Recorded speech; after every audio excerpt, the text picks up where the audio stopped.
thinking about Atheism Plus, just south of Bristol, by the way. Just driving down from Cheshire to Cornwall. But Atheism Plus, yeah, which is this idea that atheism either should be or is possibly even is naturally attached to various social justice issues, particularly equality issues to do with perhaps feminism or transgender equality, animal rights in some cases. And what interests me about that is the sense that there might be a natural connection between these things, that atheism might naturally lead to those kinds of moral positions, because that's essentially what they're talking about, isn't it? It's about moral positions. And to me that seems to be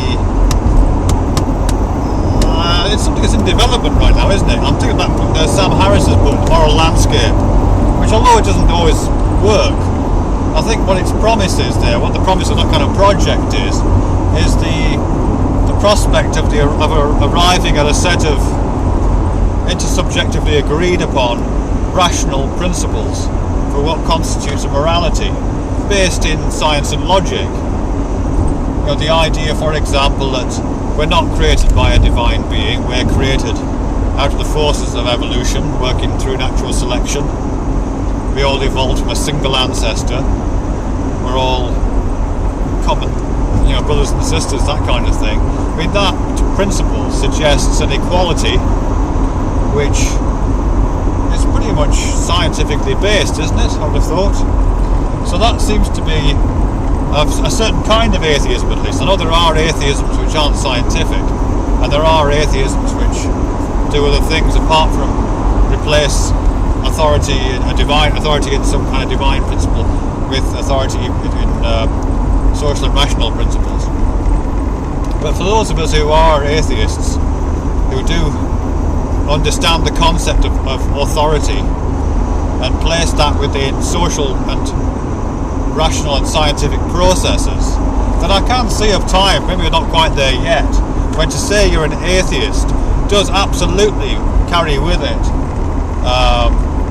a certain amount of moral insight. There are necessary moral things which flow from that. And in a way, we're sort of already there.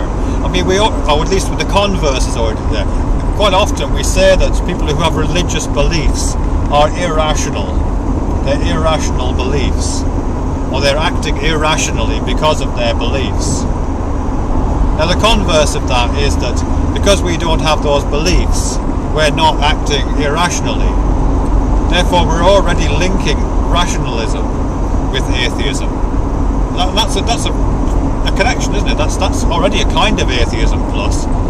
In theory, it should be perfectly possible to be atheist and completely irrational in every possible way.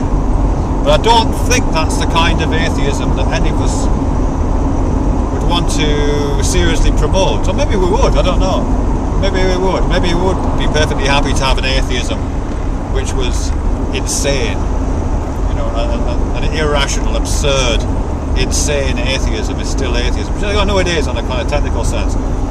But most of the people who are discussing the idea of atheism plus, both in the for and against camps, are really talking about it from a position of rationalism and the idea that if there is authority in the world and responsibility for truth lodged in some authority, then that is the authority of the rational, scientific, the empirical.